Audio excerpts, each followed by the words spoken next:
ಕರ್ತನಲ್ಲಿ ಪ್ರೀತಿಯ ಆಸರ್ ಟಿವಿ ವೀಕ್ಷಕರೆಲ್ಲರಿಗೂ 7 ಸಭೆಗಳು ಈ ಕಾರ್ಯಕ್ರಮಕ್ಕೆ ನಿಮ್ಮನ್ನು ಆತ್ಮೀಯವಾಗಿ ನಾವು ಸ್ವಾಗತಿಸ್ತೇವೆ. ಪ್ರಿಯ ವೀಕ್ಷಕರೇ, ಅನೇಕ ಸಂಚಿಕೆಗಳಲ್ಲಿ 7 ಸಭೆಗಳು ಪ್ರಕಟಣೆ ಪುಸ್ತಕದಲ್ಲಿರುವಂಥ ಒಂದು ವಿಷಯಗಳಲ್ಲಿ ನಾವು ಧ್ಯಾನ ಮಾಡ್ತಾ ಇದ್ದೇವೆ, ಕಲಿತಾ ಇದ್ದೇವೆ. ಅನೇಕರು ಇದರಿಂದ ಆಶೀರ್ವಾದ ಹೊಂದಿದ್ದಾರೆ ಎಂಬುದಾಗಿ ನಾವು ಕೇಳುವುದರಲ್ಲಿ ನಮಗೆ ಬಹಳ ಸಂತೋಷವಾಗ್ತಿದೆ. ಇದೊಂದು ಅನೇಕ ಮರ್ಮಗಳನ್ನು, ಪ್ರಕಟಣೆ ಪುಸ್ತಕದಲ್ಲಿರುವ ಅನೇಕ ಮರ್ಮಗಳನ್ನು ಪ್ರಕಟಿಸುವಂಥ ಒಂದು ಕಾರ್ಯಕ್ರಮವಾಗಿ ನಾವು ಇಲ್ಲಿ ನಿಮ್ಮ ಮುಂದೆ ತಂದಿರ್ತೇವೆ. ಅದು ನಿಮಗೆ ಆಶೀರ್ವಾದವಾಗಿದೆ ಎಂಬುದಾಗಿ ನಾನು ನೆನೆಸ್ತೇನೆ. ಅನೇಕರು ವಾಕ್ಯದ ಆಳವಾದ ರಹಸ್ಯಗಳನ್ನು ಸಹ ತಿಳ್ಕೊಳ್ತಿದ್ದಾರೆ, ಜೀವಿತದಲ್ಲಿ ನಿಮ್ಮ ಜೀವಿತ ಬದಲಾಗ್ತಿದೆ ಎಂಬುದಾಗಿ ನೆನೆಸ್ತೇನೆ.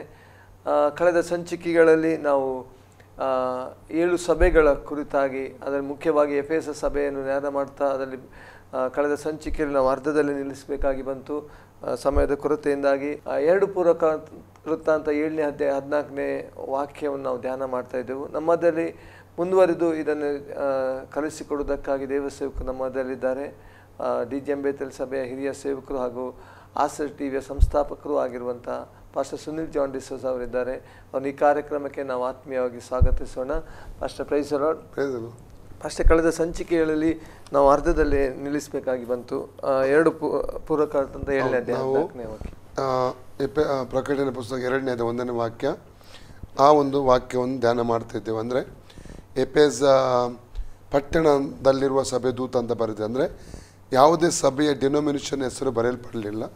ಉದಾಹರಣೆಗೆ ನಮ್ಮ ಸಭೆ ತಗೊಳ್ಳುವುದಾದರೆ DGM ಬೇತೇಲ್ ಚರ್ಚ್. ಅಂದರೆ ಉಡುಪಿ ಪಟ್ಟಣ ಎಂಬುದಾಗಿ ಹೇಳುವಾಗ, ಉಡುಪಿ ಜಿಲ್ಲೆ ಎಂಬುದಾಗಿ ಹೇಳುವಾಗ ಅನೇಕ ಸಭೆಗಳುಂಟು. ಅಲ್ಲಿ ದೇವರು ಸಭೆ ಎಂಬುದಾಗಿ ಹೇಳಿದ್ದಾನೆ. ರಕ್ಷಣೆ ಹೊಂದಿದ ದೇವರ ಜನ ಗುಂಪು ಕ್ರಿಸ್ತನ ಸಭೆ ಆಗಿದೆ. ಅದು ಎಕ್ಲೆಶಿಯಾ ಅಂದರೆ ದೇವರು ಪ್ರತ್ಯೇಕವಾದಂಥ ಒಂದು ಉದ್ದೇಶಕ್ಕಾಗಿ ಕರೆದು ಬೇರ್ಪಡಿಸಿದ ದೇವ ಜನರ ಗುಂಪು ಸಭೆ ಆಗಿದೆ, ಕ್ರಿಸ್ತನ ಸಭೆ ಆಗಿದೆ ಎಂಬುದಾಗಿ ತಿಳ್ಕೊಳ್ತಕ್ಕದ್ದು. ಅದೇ ರೀತಿಯಲ್ಲಿ ನಾವು ಅದೇ ವಾಕ್ಯವನ್ನು ಧ್ಯಾನಿಸುವಾಗ ಡಿನೋಮಿನೇಷನ್ ಸ್ಪಿರಿಟ್ ನಾವು ಬರಬಾರ್ದಂತ ಮೊನ್ನೆ ದಿವಸ ನಾವು ಧ್ಯಾನ ಮಾಡಿದ್ದು. ಅದರಲ್ಲಿ ವಿಶ್ವಾಸಿಗಳು ಬೇರೆ ಸಭೆಯನ್ನು ಗೌರವಿಸಬೇಕು, ಬೇರೆ ಸೇವಕರು ಗೌರವಿಸಬೇಕು, ದೇವ ಸೇವಕರು ಕೂಡ ಬೇರೆ ಸೇವಕರನ್ನು ಗೌರವಿಸಬೇಕು, ಬೇರೆ ವಿಶ್ವಾಸಿಗಳನ್ನು ಗೌರವಿಸಬೇಕು. ಅದರಲ್ಲಿ ಯಾವ ರೀತಿ ಸಾಕ್ಷಿಯಾಗಿರುವಂಥದ್ದು ಒಬ್ಬ ವಿಶ್ವಾಸ ಎಂಬುದಾಗಿ ನಾವು ಕಳೆದ ಸಂಚಿಕೆಯಲ್ಲಿ ನಾವು ಧ್ಯಾನ ಮಾಡಿದ್ದೇವೆ. ಅದೇ 2 ಪೂರ್ವಕಾಲ 7ನೇ ಅಧ್ಯಾಯ 14ನೇ ವಾಕ್ಯ ನಾವು ಪುನಃ ಅದನ್ನು ಓದಿಕೊಳ್ಳೋಣ. ನನ್ನವರೆಂದು ಹೆಸರುಗೊಂಡ ನನ್ನ ಪ್ರಜೆಗಳು, ನನ್ನವರೆಂದು ಹೆಸರುಗೊಂಡ ನನ್ನ ಪ್ರಜೆಗಳು ತಮ್ಮನ್ನು ತಗ್ಗಿಸಿಕೊಂಡು. ಎರಡನೇದಾಗಿ ಏನು ಮಾಡಬೇಕು? ಆತನ ಪ್ರಜೆಗಳು ತಮ್ಮನ್ನು ತಗ್ಗಿಸಿಕೊಳ್ಳಬೇಕು. ನಮ್ಮ ಜೀವಿತದಲ್ಲಿ ತಗ್ಗುವಿಕೆ ಎಂಬುವಂಥದ್ದು ಅತಿ ಪ್ರಾಮುಖ್ಯವಾದದ್ದು. ದೀನತೆ, ತಗ್ಗಿಸಿಕೊಳ್ಳುವಂಥದ್ದು. ಒಂದು ವೇಳೆ ನಮಗೊಂದು ದೊಡ್ಡ ಪೊಸಿಷನ್ ಇರ್ಬೋದು, ನಮಗೊಂದು ಹಣ ತುಂಬ ಇರ್ಬೋದು, ಹಣ ಬಲ ಇರ್ಬೋದು, ಅಥವಾ ದೊಡ್ಡ ಪದವಿ ನಮಗೆ ಲೋಕಪ್ರಕಾರವಾಗಿರ್ಬೋದು, ಅಥವಾ ದೊಡ್ಡ ವಿದ್ಯೆ ನಮಗಿರ್ಬೋದು. ಆದರೆ ನಾವು ಏನಿದ್ರೂ ಕೂಡ ಸಭೆ ಒಳಗೆ ಬರುವಾಗ, ರಕ್ಷಣೆ ಹೊಂದಿದ ನಂತರ ದೇವರ ಮಕ್ಕಳು ಸಭೆ ಒಳಗೆ ಬರುವಾಗ ಪೊಸಿಷನ್ ಎಲ್ಲ ಬರಲ್ಲ. ನಮ್ಮಲ್ಲಿ ದೀನತೆ, ತಗ್ಗುವಿಕೆ ಎಲ್ಲರನ್ನೂ ಒಂದೇ ಸಮಾನವಾಗಿ ಸಭೆ ಒಳಗಡೆ ನಾವು ಕಾಣುವಂಥದ್ದು. ಅದಕ್ಕೆ ದೇವರ ವಾಕ್ಯ ಹೇಳ್ತದೆ, ಯೆರೆಮೀಯ 9:23-24, ಐಶ್ವರ್ಯವಂತನು ತನ್ನ ಐಶ್ವರ್ಯಕ್ಕಾಗಿ, ಪರಾಕ್ರಮಿಯು ತನ್ನ ಪರಾಕ್ರಮಕ್ಕಾಗಿ ಹೆಚ್ಚಳ ಪಡೆದಿರಲಿ, ಜ್ಞಾನಿಯು ತನ್ನ ಜ್ಞಾನಕ್ಕಾಗಿ ಹೆಚ್ಚಳ ಪಡೆದಿರಲಿ. ಹೆಚ್ಚಳ ಪಡುವವನು ಜೀವಿಸುವ ದೇವರಾದ ನನ್ನನ್ನು ತಿಳಿದುಕೊಳ್ಳೋದಕ್ಕಾಗಿ ಹೆಚ್ಚಳ ಪಡಲಿ ಅಂತ ಆ ವಾಕ್ಯ ಭಾಗದಲ್ಲಿ ನಾವು ಕಾಣ್ತೇವೆ. ರಕ್ಷಣೆ ಕೊಟ್ಟದ್ದು ಅದಕ್ಕೆ ದೇವರಿಗೆ ಸ್ತೋತ್ರ ಹೇಳಬೇಕು. ಅದು ಕೃಪೆಯಿಂದ. ನಮ್ಮ ರಕ್ಷಣೆ ನಮ್ಮ ಸಂಪಾದನೆ ಅಲ್ಲ, ಅದು ಕೃಪೆಯಿಂದ ನಾವು ಹೊಂದಿದ್ದೇವೆ. ನಾವು ರಕ್ಷಣೆ ಹೊಂದೋದಕ್ಕೆ ಏನೆಲ್ಲ ಮಾಡಬೇಕು ಯೇಸು ಕ್ರಿಸ್ತನ ಕ್ರೂಜಿಯಲ್ಲಿ ಮಾಡಿ ಮುಗಿಸಿದ್ದಾನೆ. ಅದು ನಮ್ಮ ಜೀವಿತದಲ್ಲಿ ಬೇಕಾದಂಥ ಮುಖ್ಯ ವಿಷಯ ಏನೆಂದರೆ ತಗ್ಗುತನ. ನಮ್ಮ ತಗ್ಗಿಸಿಕೊಳ್ಬೇಕು. ಒಂದು ಫಿಲಿಪ್ 2:1ನೇ ವಾಕ್ಯದಿಂದ 1ರಿಂದ ನಾವು ಓದಿಕೊಳ್ಳೋಣ. ಕ್ರಿಸ್ತನಿಂದ ಉತ್ತೇಜನ, ಕ್ರಿಸ್ತನಿಂದ ಉತ್ತೇಜನ, ಪ್ರೀತಿಯ ಪ್ರೇರಣೆ, ಪ್ರೀತಿಯ ಪ್ರೇರಣೆ, ಪವಿತ್ರಾತ್ಮನ ಅನ್ಯೋನ್ಯತೆ, ಪವಿತ್ರಾತ್ಮನ ಅನ್ಯೋನ್ಯತೆ, ಕಾರುಣ್ಯ, ದಯಾರಸಗಳು ಉಂಟಾಗುವುದಾದರೆ. ಕ್ರಿಸ್ತನಿಂದ ಏನು? ಆ ಕ್ರಿಸ್ತನ ಎಲ್ಲಿದ್ದಾನೆ? ನಮ್ಮ ಒಳಗಿದ್ದಾನೆ. ನಾವು ಕೊಲೊಸ್ಸೆ 1:27-28 ಓದುವಾಗ, ಮಹಿಮೆಯ ನಿರೀಕ್ಷೆಗೆ ಆಧಾರಭೂತನಾಗಿ ಕ್ರಿಸ್ತನು ಪ್ರತಿಯೊಂದು ಕ್ರೈಸ್ತ ವಿಶ್ವಾಸಿಗಳ ಒಳಗಡೆ ಆತನಿಂದ ಏನು ಉಂಟಾಗ್ತದಂತೆ? ಉತ್ತೇಜನ, ಮತ್ತು ಪ್ರೀತಿಯ ಪ್ರೇರಣೆ ಪವಿತ್ರಾತ್ಮ ಅನ್ಯೋನ್ಯತೆ ಮತ್ತು ಕಾರುಣ್ಯ ದಯಾರಸಗಳು ಉಂಟಾಗುವುದಾದರೆ ಐಕ್ಯಮತ್ಯ ಉಳ್ಳವರಾಗಿದ್ದು ಹೇಗಿರಬೇಕು ನಾವು ಕ್ರೈಸ್ತ ವಿಶ್ವಾಸಿಗಳು? ಐಕ್ಯತೆ ಬರಬೇಕು. ಎಲ್ಲಿ ಐಕ್ಯತೆ ಬರಬೇಕು? ಒಂದು ಸಭೆಯಲ್ಲಿ ಐಕ್ಯತೆ ಬೇಕು, ಅದು ಒಂದು ಒಳ್ಳೆಯದು. ಬೇರೆ ಸಭೆಯವರ ಜೊತೆಯಲ್ಲಿಯೂ ನಮಗೆ ಐಕ್ಯತೆ ಬೇಕು, ಒಮ್ಮನಸ್ಸು. ಅರ್ಥ ಇದಲ್ಲ? ರಕ್ಷಣೆ ಹೊಂದಿದ ದೇವಜನರ ಬೇರೆ ಸಭೆಗಳ ಜೊತೆಯಲ್ಲೂ ನಮಗೆ ಒಂದು ಐಕ್ಯತೆ ಬೇಕು. ಡಿನೋಮಿನೇಷನಲ್ ಸ್ಪಿರಿಟ್ ನಮ್ಮಲ್ಲಿ ಬರಬಾರದು. ಅವರು DGM ಬೆಥೆಲ್ ಸಭೆಯವರು, ಇವರು A ಸಭೆಯವರು, ಅವರು B ಸಭೆಯವರು, ಅವರು C ಸಭೆಯವರು, ಅದು ನಮ್ಮಲ್ಲಿ ಹೆಸರುಗಳು ಅಲ್ಲ, ಅದು ಬರಬಾರದು. ರಕ್ಷಣೆ ಹೊಂದಿದಂಥ ಒಂದು ಸಭೆ ಇದೆ ಎಂಬುದಾಗಿ ಹೇಳುವಾಗ ಆ ಸಭೆಯನ್ನು ಗೌರವಿಸಬೇಕು. ನಾವು ಆ ಸೇವಕರನ್ನು ಗೌರವಿಸಬೇಕು, ಆ ಸಭೆಯ ವಿಶ್ವಾಸಿಗಳನ್ನು ಗೌರವಿಸಬೇಕು.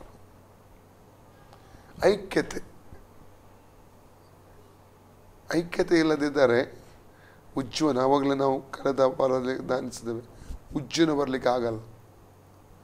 133 ಕೀರ್ತನೆ 1ನೇ ವಾಕ್ಯದ ಓದಾದರೆ ಸಹೋದರರು ಒಂದಾಗಿರುವುದೆಷ್ಟೋ ರಮ್ಯ ಮಾರುದು. ಅಲ್ಲಿ ಏನಿದೆ? ಆಶೀರ್ವಾದ ಇದೆ.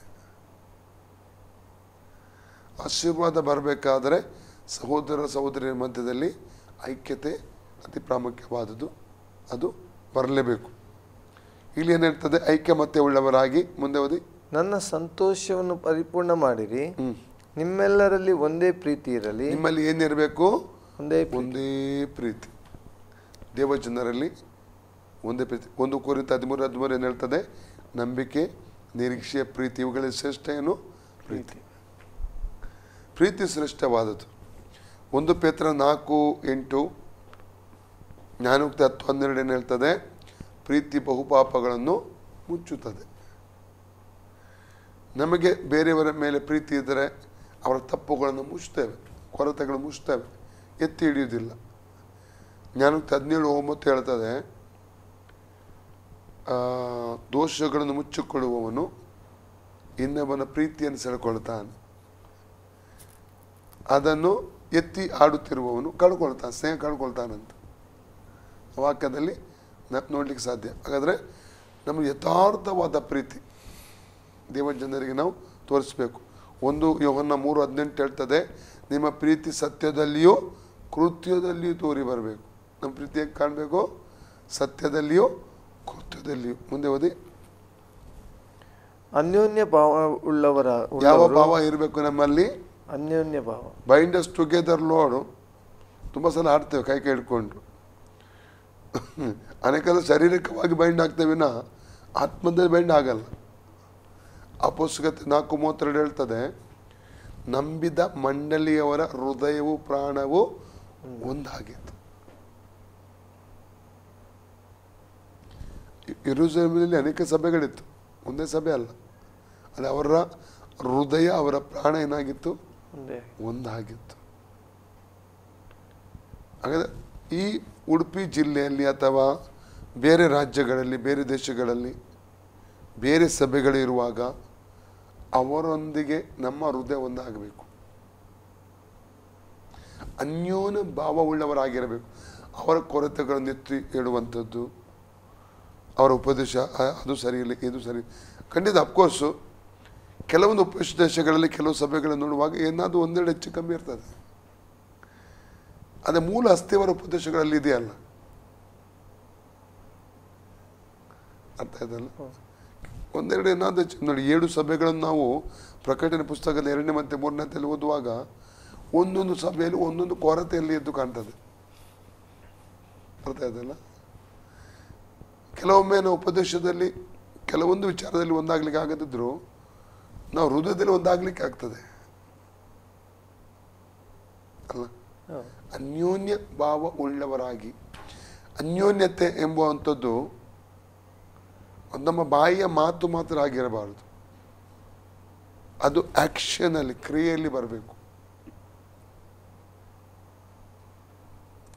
ಬೇರೆ ಸಭೆಗಳ ಜೊತೆಯಲ್ಲಿ, ರಕ್ಷಣೆ ಹೊಂದಿದಂಥ ಬೇರೆ ಸಭೆಯ ಜೊತೆಯಲ್ಲಿ, ಸೇವಕರ ಜೊತೆಯಲ್ಲಿ, ವಿಶ್ವಾಸಗಳ ಜೊತೆಯಲ್ಲಿ ನಿಜವಾದ ಅನ್ಯೋನ್ಯ ಭಾವ ನಮಗೆ ಬರಬೇಕು.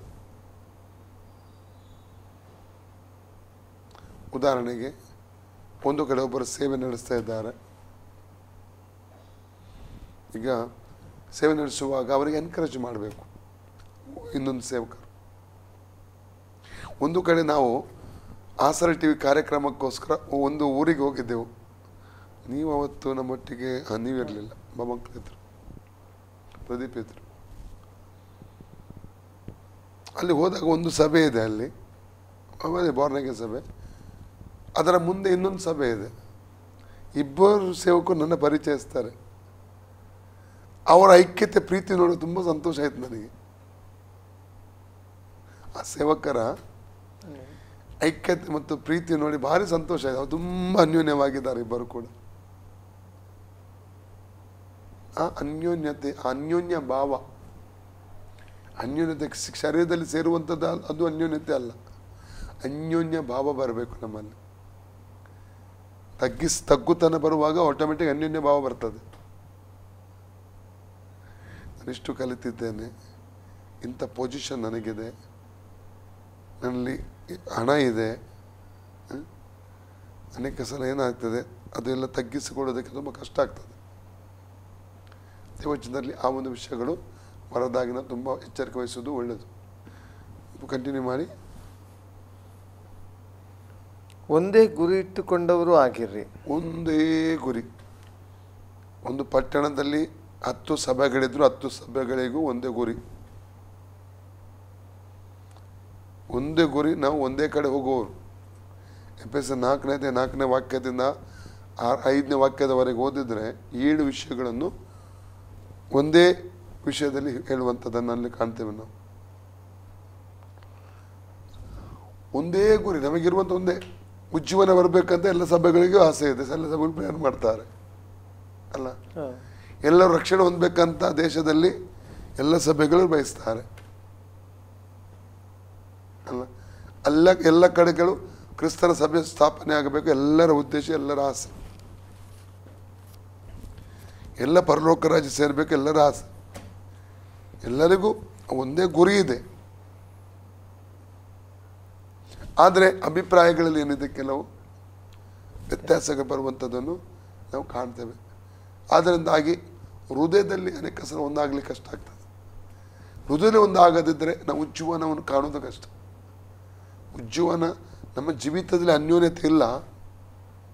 ದೇವಸೇವಕರ ಮಧ್ಯದಲ್ಲಿ, ದೇವಜನ ಮಧ್ಯದಲ್ಲಿ ಅಲ್ಲ. ನಾನು ಹೇಳುವಂಥದ್ದು ಈಗ ತುಂಬ ಬದಲಾವಣೆ ಬಂದಿದೆ ಭಾರತ ದೇಶದಲ್ಲಿಯೂ. ಈವನ್ ನಾನು ತುಂಬ ಸಂತೋಷ ಪಡ್ತೇನೆ, ಹೆಮ್ಮೆ ಪಡ್ತೇನೆ. ನಮ್ಮ ಉಡುಪಿ ಜಿಲ್ಲೆಯಲ್ಲಿ ಎಲ್ಲ ದೇವಸೇವಕರು ಒಂದು ಅನ್ಯೋನ್ಯ ಭಾವದಲ್ಲಿದ್ದಾರೆ, ಒಟ್ಟಾಗಿದ್ದಾರೆ. ಅದು ಒಂದು ಸಂತೋಷದ ಒಂದು ವಿಚಾರ. ಅದು ಇನ್ನೂ ಕೂಡ ನಮ್ಮ ಭಾರತ ದೇಶದ ವಿಷಯದ ಹೇಳುವುದು. ಅನೇಕ ಕಡೆಗಳಲ್ಲಿ ತುಂಬ ಬದಲಾವಣೆಗಳು ಬರಬೇಕು. ಈಗ ದೇವರಿಗೆ ಸ್ತೋತ್ರ, ತುಂಬ ಕಡೆ ದೇವಸೇವಕರ ಫೆಲೋಶಿಪ್ಗಳು ನಡೀತಾ ಉಂಟು. ದೇವಜನರು 4-5 ಸಭೆ. ನಾನು ಒಂದು ದೇಶಕ್ಕೆ ಹೋಗಿದ್ದಾಗ ತಮಿಳ್ ಭಾಷೆಯವರೆಲ್ಲ ಸೇರಿ ಅಲ್ಲಿ ಆ ದೇಶದ ಎಲ್ಲ ತಮಿಳ್ ಸಭೆಗಳು ಒಟ್ಟು ಸೇರಿ ತಿಂಗಳಿಗೊಮ್ಮೆ ಒಂದೇ ಆರಾಧನೆ ಅವರದ್ದು. ಅವತ್ತು ಎಲ್ಲ ಡಿನಾಮಿನೇಷನ್ ರಕ್ಷಣೆ ಬೋರ್ನಗೆ ಸಭೆಗಳು, ಆ ತಮಿಳ್ ಸಭೆಗಳು ಒಟ್ಟು ಸೇರಿ ತಿಂಗಳಿಗೊಮ್ಮೆ ಈಗಲೂ ನಡೀತಾ ಉಂಟು. ನಾನು ಇದು ನೋಡಿದ್ದು ಸುಮಾರು ಒಂದು 4-5 ವರ್ಷಗಳಿಂದ ನೋಡ್ತಿದ್ದೇನೆ ನಾನು. ಕಂಟಿನ್ಯೂ ಆಗಿ ನಡೀತಾ ಉಂಟು ಈಗಲೂ. ಒಟ್ಟಾಗಿ ಸೇರಿ ಅವರು ಆ ಒಂದು ತಿಂಗಳೊಮ್ಮೆ ಒಟ್ಟಾಗಿ ಆರಾಧನೆ ಮಾಡ್ತಾ ಇದ್ದಾರೆ. ತುಂಬ ಖುಷಿ ಆಗ್ತದೆ. ಪರಸ್ಪರ ಒಬ್ಬರಿಗೊಬ್ಬರು ಪ್ರೀತಿ ಮಾಡುವಂಥದ್ದು, ಸಹಾಯಗಳನ್ನು ಮಾಡುವಂಥದ್ದು. ಕೆಲಸ ಇಲ್ಲದ್ರೆ ಯಾರಿಗಾದರೂ ಎಂಥ ಕೊರತೆ ಇದ್ದರೆ ಅವ್ರು ಡಿನೋಮಿನೇಷನ್ ನೋಡೋದಿಲ್ಲ. ಆ ರೀತಿಯ ಒಂದು ಅನ್ಯೋನ್ಯ ಭಾವ ನಮ್ಮ ಎಲ್ಲ ಸಭೆಗಳಿಗೆ ಬರಬೇಕು. ಇಲ್ಲ ಅಂತ ಹೇಳೋದಿಲ್ಲ ನಾನು, ಎಲ್ಲ ಕಡೆ ಉಂಟು. ಎಲ್ಲ ಸಭೆಗಳಲ್ಲಿ ಅನ್ಯೋನ್ಯ ಭಾವ ಉಂಟು. ಆದರೆ ಇನ್ನೂ ಹೆಚ್ಚು ನಾವು ಡೆವಲಪ್ಮೆಂಟ್ ಅದನ್ನು ನಾವು ಮಾಡಬೇಕು. ಎಲ್ಲ ಸಭೆಗಳನ್ನು ಯೇಸು ಸ್ವಾಮಿ ಪ್ರೀತಿ ಮಾಡ್ತಾರೆ. ಮತ್ತು ಎಲ್ಲ ಸಭೆಗಳು ಯೇಸು ಕ್ರಿಸ್ತನ ಸಭೆಗಳಾಗಿವೆ ಅಲ್ಲ. ಹೌದು, ಕಂಟಿನ್ಯೂ ಮಾಡಿ. ಪಕ್ಷಪಾತದಿಂದಾಗಲಿ ಒಣಹಿಮ್ಮೆಯಿಂದಾಗಲಿ ಯಾವುದನ್ನು ಮಾಡದೆ ಪಕ್ಷಪಾತ ನಾವು ಮಾಡುವಂಥದ್ದು ಯಾವುದು ಕೂಡ ಪಕ್ಷಪಾತದಿಂದ ನಾವು ಮಾಡಬಾರದು. ನಾವು ಮಾಡುವಂಥದ್ದು ಕ್ರಿಸ್ತನ ಪ್ರೀತಿಯಿಂದ ನಾವು ಮಾಡಬೇಕು. ಏನಾದರೂ ಮಾಡುವುದಾದರೆ ಅದು ಒಣ ಹೆಮ್ಮೆಯಿಂದ ಕೊಚ್ಚಿಕೊಳ್ಳುವಂಥದ್ದು. ನಾವು ಏನು ಮಾಡಿದರೂ ಕೂಡ 1 ಕೊರಿಂಥ 10:33-34 ಹೇಳ್ತದೆ, 31 ಹೇಳ್ತದೆ, ಏನು ಉಂಡರು ಕುಡಿರು ಏನು ಮಾಡಿದರೂ ಕೂಡ ಅದು ಕ್ರಿಸ್ತನ ನಾಮಕ್ಕೆ ಅದರ ಮೂಲಕ ಮಹಿಮೆ ಬರಬೇಕಂತ. ಏನು ಮಾಡಿದರೂ ಪಕ್ಷಪಾತದಿಂದ ಮಾಡಬಾರ್ದು ಮತ್ತು ಒಣ ಹೆಮ್ಮೆಯಿಂದ ನಾವು ಮಾಡಬಾರ್ದು. ಮುಂದೆ ಓದಿ. ಯಾವುದನ್ನು ಮಾಡದೆ ಪ್ರತಿಯೊಬ್ಬನು ದೀನ ಭಾವದಿಂದ ಮತ್ತೊಬ್ಬರನ್ನು ತನಗಿಂತಲೂ ಶ್ರೇಷ್ಠರೆಂದು ಎಣಿಸಲಿ. ಇದು ಅತಿ ಪ್ರಾಮುಖ್ಯವಾದಂಥ ವಿಚಾರ. ಅನೇಕ ಸಲ ಇನ್ನೊಬ್ಬರನ್ನು ನಾವು ಹೋಲಿಸಿಕೊಳ್ತೇವೆ, ಇನ್ನೊಬ್ಬರಿಗೆ ಹೋಲಿಕೆ ಮಾಡ್ತೇವೆ. ಇನ್ನೊಂದು ಸೇವಕರನ್ನಾಗಿರ್ಬೋದು, ಇನ್ನೊಂದು ವಿಶ್ವಾಸಿಯನ್ನಾಗಿರ್ಬೋದು, ಹೋಲಿಕೆ ಮಾಡುವಂಥ ಗುಣ. ಲೂಕ 18:9-14 ಪರಿಸಾಯ ಮತ್ತು ಸುಂಕದವನು ಆಲಯಕ್ಕೆ ಹೋಗ್ತಾರೆ. ಸುಂಕದವನು ಮೇಲೆ ನೋಡಲಿಕ್ಕೂ ಹೆದರಿ ಪಾಪಿಯನ್ನು ಕರುಣಿಸುವಂತ ಅದನ್ನು ಪ್ರಾರ್ಥಿಸಿದ. ಅದು ಪರಿಸಾಯ ಏನು ಮಾಡಿದ? ಕೊಚ್ಚಿಕೊಂಡ. ಆ ಸುಂಕದವನು ಹೋಲಿಸಿದ, ಅವನಾಗಿ ನಾನಲ್ಲ ಅಲ್ಲ. ಅನೇಕ ಸಲ ಆತ್ಮೀಯ ವಿಚಾರಗಳಲ್ಲಿ ಇನ್ನೊಬ್ಬರನ್ನು ಹೋಲಿಕೆ ಮಾಡುವಂಥದ್ದು ಇರ್ತದೆ. ಅವನಿಗಿಂತ ನಾನು ಶ್ರೇಷ್ಠ, ಅವನಿಗಿಂತ ಒಳ್ಳೆ ಹಾಡ್ತೇನೆ, ಅವನಿಗಿಂತ ಒಳ್ಳೆ ಪ್ರಾರ್ಥನೆ ಮಾಡ್ತೇನೆ, ಅವನಿಗಿಂತ ಹೆಚ್ಚು ಒಳ್ಳೆ ಪ್ರಾರ್ಥನೆ ಮಾಡ್ತೇನೆ, ಅವನಿಗಿಂತ ಹೆಚ್ಚು ಆ್ಯಕ್ಟಿವಿಟೀಸ್ ಮಾಡ್ತೇನೆ, ಅವನಿಗಿಂತ ಹೆಚ್ಚು ಸೇವೆಗಳನ್ನು ಮಾಡ್ತೇನೆ ಅಲ್ಲ. ಕೊಚ್ಚಿಕೊಳ್ಳುವಂಥದ್ದು, ಒಣ ಹೆಮ್ಮೆ, ಪಕ್ಷಪಾತ, ಅಂದರೆ ದೀನ ಭಾವದಿಂದ ನನಗಿಂತ ಅವರು ಶ್ರೇಷ್ಠರು, ಅವರು ನನಗಿಂತ ಹೆಚ್ಚಿನವರಂತ ಆ ಒಂದು ದೀನ ಭಾವದಿಂದ ಇನ್ನೊಬ್ಬರನ್ನು ಕಾಣಬೇಕು ನಾವು. ಒಂದು ವೇಳೆ ನಮ್ಮ ಮುಂದೆ ಇರುವಂಥ ವಿಶ್ವಾಸೋ ದೇವರ ಸೇವಕರೋ ವ್ಯಕ್ತಿಯೋ ವಿದ್ಯಾಭ್ಯಾಸ ನಮಗಿಂತ ಕಡಿಮೆ ವಿದ್ಯಾಭ್ಯಾಸವುಳ್ಳವರಾಗಿರ್ಬೋದು, ಕಡಿಮೆ ಅಂತಸ್ತಿನವರಾಗಿರ್ಬೋದು, ಅದು ಅವರು ಯೇಸುವಿನ ರಕ್ತದಲ್ಲಿ ತೊಳೆಯಲ್ಪಟ್ಟಿದ್ದಾರೆ, ಅವ್ರ ದೇವರ ಮಗು, ನಮಗಿಂತ ಶ್ರೇಷ್ಠರೆಂಬುದಾಗಿ ನಾವು ಅವರನ್ನು ನಾವು ಕಾಣಬೇಕು. ಒಂದು ರೀತಿ ಹೇಳಬೇಕಾದ್ರೆ ಏನು ಓದಿ, ಪ್ರತಿಯೊಬ್ಬನು ದೀನಭಾವದಿಂದ ಮತ್ತೊಬ್ಬನು ತನಗಿಂತ ಶ್ರೇಷ್ಠರೆಂದು ಎಣಿಸಲಿ. ನಿಮ್ಮಲ್ಲಿ ಪ್ರತಿಯೊಬ್ಬನು ಸ್ವಹಿತವನ್ನು ಮಾತ್ರ ನೋಡದೆ ಪರಹಿತವನ್ನು ಸಹ ನೋಡಲಿ. ಪರಹಿತ ನಾವು ನೋಡಬೇಕು. ಸ್ವಾರ್ಥ ಮನೋಭಾವನೆ ನಾವು ಹೋಗಬೇಕು. ಉಜ್ಜೀವನ ಬರಬೇಕಾದ್ರೆ ನೋಡಿ, ಫಿಲಿಪ್ಪಿ 2:21 ಓದಿ. ಫಿಲಿಪ್ಪಿ 2:21 ಎಲ್ಲರೂ ಸ್ವಕಾರ್ಯಗಳ ಮೇಲೆ ಮನಸ್ಸಿಡುತ್ತಾರೆ ಹೊರತು ಯೇಸು ಕ್ರಿಸ್ತನ ಕಾರ್ಯಗಳ ಮೇಲೆ ಮನಸ್ಸಿಡುವುದಿಲ್ಲ. ಇಲ್ಲಿ ಸ್ವಂತ ವಿಷಯಗಳನ್ನು ಕುರಿತು ಯೋಚಿಸುವುದು,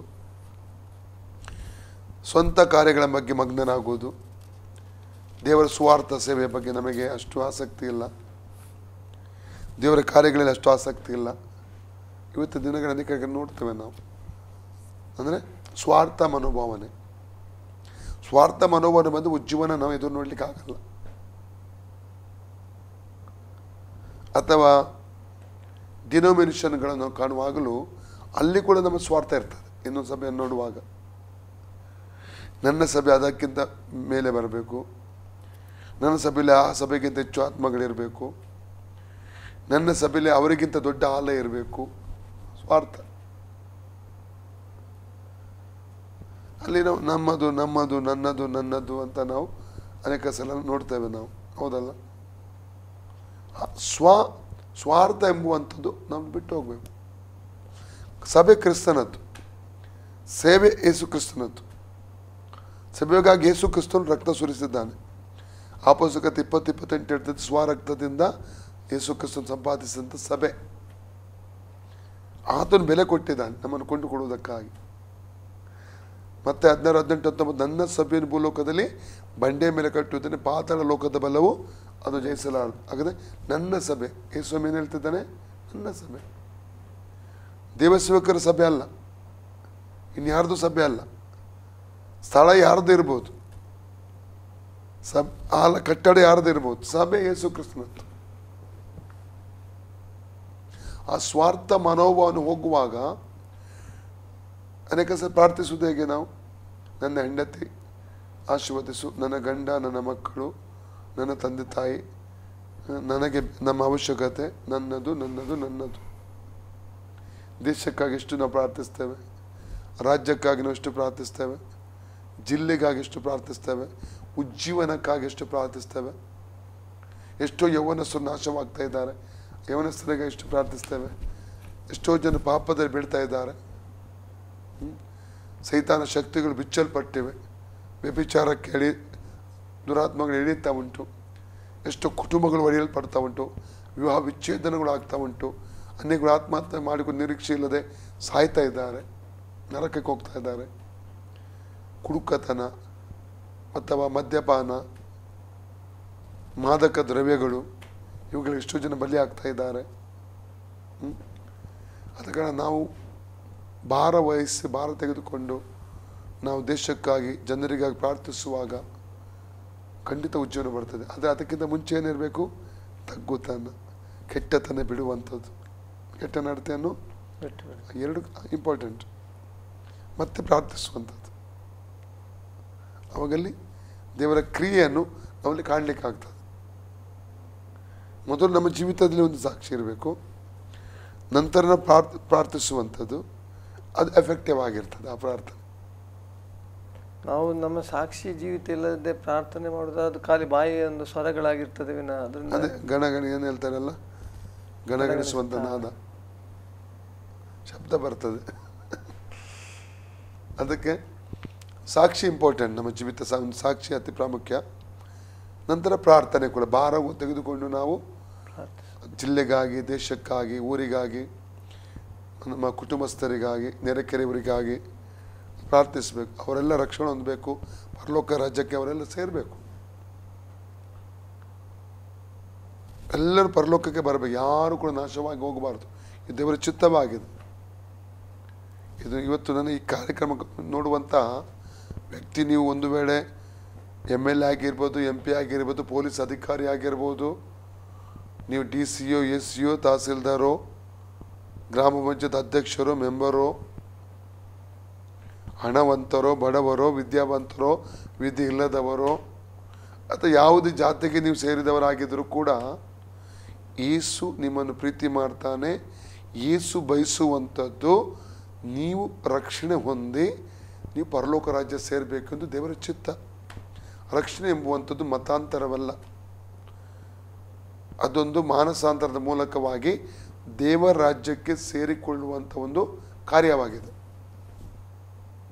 ಇದರ ಮೂಲಕ ನೇರವಾಗಿ ಕೊಡುವಂಥ ಸಂದೇಶ ಏನೆಂದರೆ, ನೀವು ಪರಲೋಕ ರಾಜ್ಯದಲ್ಲಿ ಸೇರಬೇಕು, ಸತ್ಯನ ಅರಿತುಕೊಳ್ಬೇಕು. ನಾವು ಒಂದು ಧರ್ಮದಿಂದ ಇನ್ನೊಂದು ಧರ್ಮಕ್ಕೆ ಸೇರಿ ಪ್ರಯೋಜನ ಇಲ್ಲ. ಯೇಸು ಕ್ರೈಸ್ತ ಧರ್ಮದ ದೇವರಲ್ಲ, ಯೇಸು ಕ್ರೈಸ್ತ ಧರ್ಮದ ನಾಯಕನೂ ಕೂಡ ಅಲ್ಲ, ಕ್ರೈಸ್ತ ಧರ್ಮ ಸ್ಥಾಪನೆ ಮಾಡೋದಕ್ಕಾಗಿ ಬಂದದ್ದು ಕೂಡ ಅಲ್ಲ. ಯೇಸು ಬಂದದ್ದು ಪಾಪಿಗಳನ್ನು ರಕ್ಷಿಸುವುದಕ್ಕಾಗಿ ಬಂದನು. ಪಾಪಿಗಳಿಗೆ ನಿತ್ಯ ಜೀವ ಕೊಡುವುದಕ್ಕಾಗಿ ಯೇಸು ಲೋಕಕ್ಕೆ ಬಂದದ್ದು. ಅದನ್ನು ಅರಿತುಕೊಳ್ಳಬೇಕು ನಾವು.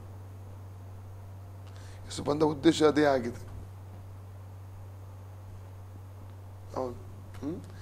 ಹಾಗೆ ನಾವು 2 ಪೂರ್ವಕಾಲ 7ನೇ ಅಧ್ಯಾಯ 14ನೇ ಅಧ್ಯಾಯಕ್ಕೆ ಬರುವುದಾದರೆ, ನನ್ನವರೆಂಬ ನನ್ನ ಪ್ರಜೆಗಳು ತಮ್ಮನ್ನು ತಗ್ಗಿಸಿಕೊಂಡು ತಮ್ಮ ಕೆಟ್ಟ ನಡತೆಯನ್ನು ಏನು ಮಾಡಬೇಕಂತೆ ಬಿಟ್ಟು ಮುಂದೆ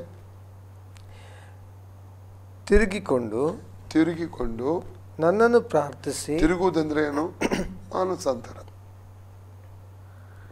ಕೆಟ್ಟತನ ಬಿಡುದು ಮತ್ತೆ ಮಾನಸಾಂತರ ಮಾಡಬೇಕು.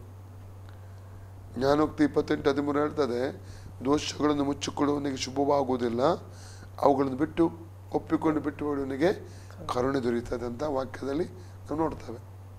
ನಾವು ದೇವರ ಕಡೆಗೆ ತಿರುಗಬೇಕು. ಅಂದರೆ ಅದರರ್ಥ ಪರಿಪೂರ್ಣವಾದಂಥ ಒಂದು ಮಾನಸಾಂತರ ಜೀವಿತದಲ್ಲಿ ಬರಬೇಕು. ಮುಂದೆ ಓದಿ. ನನ್ನನ್ನು ಪ್ರಾರ್ಥಿಸಿ. ನನ್ನನ್ನು ನೋಡಿ, ಮೊದಲು ಏನಿದೆ? ಕೆಟ್ಟ ನಡತೆ. ನನ್ನನ್ನು ತಗ್ಗಿಸಿಕೊಂಡು ನನ್ನ ಕೆಟ್ಟತನ ಬಿಟ್ಟು ಮತ್ತೆ ದೇವರ ಕಡೆ ತಿರುಗಿಕೊಂಡು ಮತ್ತೆ ಪ್ರಾರ್ಥಿಸ್ಬೇಕಂತ. ಮತ್ತೇನು ಮಾಡಬೇಕು? ನನ್ನನ್ನು ಪ್ರಾರ್ಥಿಸಿ. ಅನೇಕರು ಪ್ರಾರ್ಥನೆ ಮಾಡುವುದಿಲ್ಲ, ಉಜ್ಜೀವನ ಬರಬೇಕಂತ ಮಾತಾಡ್ತಾ ಇರ್ತಾರೆ. ಪ್ರಾರ್ಥನೆ ಮಾಡದೆ ಉಜ್ಜೀವನ ಮೊದಲು ನಮ್ಮಲ್ಲೇ ಉಂಟಾಗಬೇಕು. ನಂತರ ನಮ್ಮನ್ನು ನೋಡಿ ಕುಟುಂಬದಲ್ಲಿ ಉಂಟಾಗ್ತದೆ, ನೆರೆಕೆರೆಯಲ್ಲಿ ಉಂಟಾಗ್ತದೆ, ಊರಲ್ಲಿ ಉಂಟಾಗ್ತದೆ, ಇಡೀ ದೇಶಕ್ಕೆ ಅದು ಹರಡ್ತದೆ. ಮೊದಲು ಉಜ್ಜೀವನ ನಮ್ಮಲ್ಲಿ ನಾವು ಉಜ್ಜೀವನ ಹೊಂದಬೇಕು, ನಮ್ಮಲ್ಲಿ ಉಜ್ಜೀವನ ಆಗಬೇಕು. ಆಗ ಬೇರೆ ಎಲ್ಲ ಕಡೆ ನಾವು ಉಜ್ಜೀವನವನ್ನು ಕಾಣಲಿಕ್ಕೆ ಪ್ರಾರ್ಥಿಸಿ. ಪ್ರಾರ್ಥನೆ ನಮ್ಮ ಜೀವಿತದ ಉಸಿರಾಗಿರಬೇಕು. ಅಪೊಸ್ತಲತೆ 2:41 ವಾಕ್ಯದಲ್ಲಿ 3,000 ಜನ ರಕ್ಷಣೆ ಹೊಂದಿದರು, ದೀಕ್ಷೆ ತೆಗೆದುಕೊಂಡರು. 42 ವಾಕ್ಯದ 4 ಕಾರ್ಯಗಳಲ್ಲಿ ಅವನು ಮಾಡುತ್ತಿರುವಂಥ ಒಂದು ಅನ್ಯೋನ್ಯತೆ ಕಾರ್ಯ ಯಾವುದು? ಪ್ರಾರ್ಥನೆ. ಸತತವಾಗಿ ಅವರು ಪ್ರಾರ್ಥಿಸ್ತಾ ಇದ್ರು. ಯೇಸನ್ನು ಹಿಡಿದು ಮತ್ತೆ 26:41 ಶೋಧನೆಗೆ ಒಳಗಾಗದಾಗಿ ಪ್ರಾರ್ಥಿಸಿ, ಎಚ್ಚರವಾಗಿದ್ದು ಪ್ರಾರ್ಥಿಸಿರಿ. ಶರೀರಕ್ಕೆ ಆತ್ಮ ಸಿದ್ಧವಾಗಿದೆ, ಶರೀರಕ್ಕೆ ಫಲ ಸಾಲದು. ಯೇಸುವಿನ ಜೀವಿತವೂ ಕೂಡ ಒಂದು ಪ್ರಾರ್ಥನೆ ಜೀವಿತವು ಎಂಬುದಾಗಿ ನಾವೆಲ್ಲ ಕಾಣಲಿಕ್ಕೆ ನಮಗೆ ಸಾಧ್ಯ. ಪ್ರಾರ್ಥನಾಮಯವಾದ ಜೀವಿತ. ಆತನು ಬೆಳಿಗ್ಗೆ ಪ್ರಾರ್ಥಿಸ್ತಿದ್ದ, ಮಧ್ಯಾಹ್ನ ಪ್ರಾರ್ಥಿಸ್ತಿದ್ದ, ಸಾಯಂಕಾಲ ಪ್ರಾರ್ಥಿಸ್ತಿದ್ದ, ಇಡೀ ರಾತ್ರಿ ಸಮೇತ ಅದನ್ನು ಪ್ರಾರ್ಥನೆ ಮಾಡ್ತಿದ್ದ. ಪ್ರಾರ್ಥನೆ ಇಲ್ಲದೆ ಅದು ಸೇವೆ ಮಾಡ್ತಾ ಇರಲಿಲ್ಲ. ಉಜ್ಜೀವನ ಬರಬೇಕು ನಮ್ಮ ದೇಶದಲ್ಲಿ. ಪ್ರಾರ್ಥಿಸ್ತಿಗೆ ನಾವು ರೆಡಿ ಆಗಬೇಕು. ಕಣ್ಣೀರು ಸುರಿಸಿ ದೇವರ ಸಮ್ಮುಖದಲ್ಲಿ ದೇಶಕ್ಕೋಸ್ಕರವಾಗಿ ಹೋರಾಡಿ ನಾವು ಪ್ರಾರ್ಥಿಸಬೇಕು. ಆಗ ಉಜ್ಜೀವನವನ್ನು ನಾವು ಕಾಣುವುದಕ್ಕೆ ಪ್ರಾರ್ಥನೆ ಮಾಡಿದ ಉಜ್ಜೀವನ ಕಾಣಲಿಕ್ಕೆ ಆಗಲ್ಲ. ಅನೇಕ ಕಡೆಯಲ್ಲಿ ಸ್ವಸ್ಥತೆಯ ಕೂಟ, ಬಿಡುಗಡೆ ಕೂಟ ಅಂತ ಬ್ಯಾನರ್ ಹಾಕಿದರೆ ಸಾವಿರ ಜನ ಬರ್ತಾರೆ. ಪ್ರಾರ್ಥನಾ ಕೂಟ ಅಂತ ಹಾಕಿದ್ರೆ ಅಥವಾ ಉಪವಾಸ ಪ್ರಾರ್ಥನೆ ಅಂತ ಹಾಕಿದ್ರೆ ಅಲ್ಲಿ ಒಂದು 4-5 ಜನ ಮಾತ್ರ ಕಾಣ್ತೇವೆ ನಾವು. ಅದು ಕೂಡ ಪ್ರಾಯದವರು, ತುಂಬ ಪ್ರಾಯದವರು ಬಂದು ಕೂತ್ಕೊಳ್ತಾರೆ. ಬೇರೆ ಯಾರನ್ನು ಕಾಣಲಿಕ್ಕೆ ಆಗಲ್ಲ. ಕಾರಣ ಸಭೆಯಲ್ಲಿ ಅಸಡ್ಡೆ ಮಾಡಲ್ಪಟ್ಟಂಥ ಒಂದು ಸಂಗತಿ ಅಂದರೆ ಅದು ಪ್ರಾರ್ಥನೆ. ಈಗಿನ ದಿವಸಗಳ ತುಂಬ ಕಡೆಗಳಲ್ಲಿ ಚೇಂಜಸ್ ಆಗ್ತಾ ಉಂಟು. ಪ್ರಾರ್ಥನೆಗೆ ಅತಿ ಪ್ರಾಮುಖ್ಯವನ್ನು ದೇವ ಸೇವಕರು ದೇವನಿಗೆ ಕೊಡ್ತಾ ಇದ್ದಾರೆ. ದೇವರಿಗೆ ಸ್ತೋತ್ರ. ಪ್ರಾರ್ಥನೆ ಮಾತ್ರ ಕದಲಿಸುವ. ನೋಡಿ, ಅಪೊಸ್ತಲಗೀತೆ 4:29-31 ಅಪೊಸ್ತಲಗೀತೆ 4:24-31 ಹಿಂಸೆ ಬಂದಾಗ ಆದಿ ಶಿಷ್ಯರು ಏನು ಮಾಡ್ತಾರೆ? ಏಕ ಮನಸ್ಸು, ವಾಕ್ಯ ಹೇಳ್ತದೆ, ಏಕ ಮನಸ್ಸಿನಿಂದ ಅವರು ಪ್ರಾರ್ಥಿಸಿದರು. ದೇವರೇ, ಸೂಚಕಗಳನ್ನು ಮಾಡು, ಅದ್ಭುತ ಕಾರ್ಯವನ್ನು ಮಾಡು, ಹೆದರದೆ ನಾವು ನಿನಗೆ ಸಾಕ್ಷಿಯಾಗಿ ಸುವಾರ್ತೆ ಸಾರುವಾಗೆ ನಮ್ಮನ್ನು ಬಲಪಡಿಸು. ಆ ಭೂಮಿ ನಡುಗಿತ್ತಂತೆ. ಅವರು ನೋಡಿದಂಥ ಎಲ್ಲ ಜನರು ಏನು ಹೇಳ್ತಿದ್ದಾರೆ? ಇವರು ನಮ್ಮ ಊರನ್ನು, ಪಟ್ಟಣವನ್ನು ಅಲ್ಲ ಕಲ್ಲೋಲ ಮಾಡುವವರು. ಆ್ಯಕ್ಚುಲಿ ಅವರು ಅಲ್ಲೋ ಕಲ್ಲೋಲ ಮಾಡಲಿಲ್ಲ. ಅಲ್ಲೋಲ ಕಲ್ಲ ಆದದ್ದು ಸೈತಾನನ ಸಾಮ್ರಾಜ್ಯದಲ್ಲಿ. ಅಲ್ಲಲ್ಲ ಅಂಥ ಅಭಿಷೇಕ ನಮಗೆ ಬೇಕು. ಉಜ್ಜೀವನ ಕಾರಣ ಪ್ರಾರ್ಥನೆ ಬೇಕು. ಅಂಥ ಅಭಿಷೇಕ ಕೂಡ ಇವತ್ತು ನಮಗೆ ಬೇಕು. ಭೂಮಿಯನ್ನು ನಡುಗಿಸುವಂಥ, ಪಟ್ಟಣವನ್ನು ನಡುಗಿಸುವಂಥ, ದುರಾತ್ಮಕ ನಡುಗಿಸುವಂಥ ಒಂದು ಅಭಿಷೇಕ ನಮಗೆ. ಅದಕ್ಕಾಗಿ ನಮಗೆ ಅಭಿಷೇಕ ಕೂಡ ಪ್ರಾರ್ಥನೆ ಬೇಕು. ಪ್ರಾರ್ಥನೆ ಇಲ್ಲದೆ ನಾವು ಉಜ್ಜೀವನ ಕಾಣಲಿಕ್ಕಾಗಲ್ಲ. ಮುಂದೆ ಓದಿ. ಪ್ರಾರ್ಥಿಸಿ ನನ್ನ ದರ್ಶನವನ್ನು ಬಯಸುವುದಾದರೆ ನಾನು ಪರಲೋಕದಲ್ಲಿ ಲಾಲಿಸಿ. ದೇವರ ದರ್ಶನ ನಾವು ಏನು ಮಾಡ್ಬೇಕಂತೆ? ಬಯಸಬೇಕು. ಯೆಶಾಯ 64 ವಾಕ್ಯದಿಂದ ಓದಿ ನೋಡುವ. ಆಹಾ, ನೀನು ಆಕಾಶವನ್ನು ಸೀಳಿ ಇಳಿದು ಬರಬಾರದೆ, ನಿನ್ನ ದರ್ಶನ ಉಂಟಾಗಿ ಪರ್ವತಗಳು ಅಲುಗಿದರೆ ಎಷ್ಟೋ ಒಳ್ಳೆಯದು.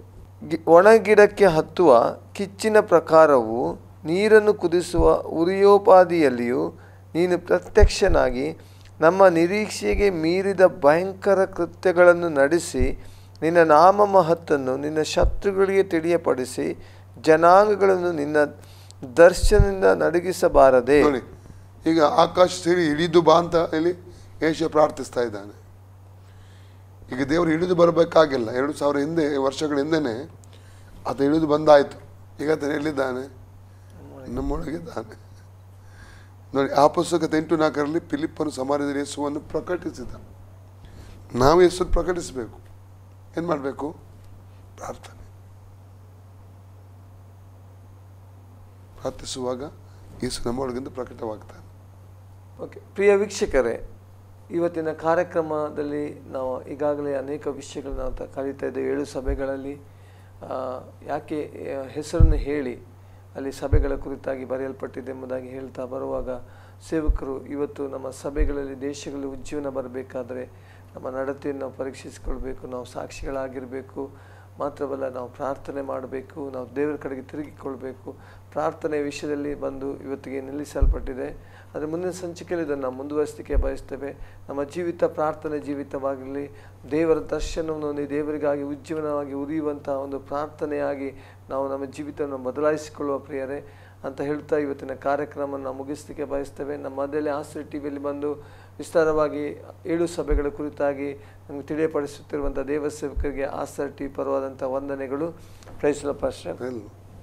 ಪ್ರಿಯ ವೀಕ್ಷಕರು, ಇನ್ನೊಂದು ಕಾರ್ಯಕ್ರಮದಲ್ಲಿ ನಾವು ಬರುವವರೆಗೆ ತಪ್ಪದೆ ವೀಕ್ಷಿಸಿ. ಆಸ್ಟ್ರೇಲಿಯಾ ಟಿವಿ ವಂದನೆಗಳು.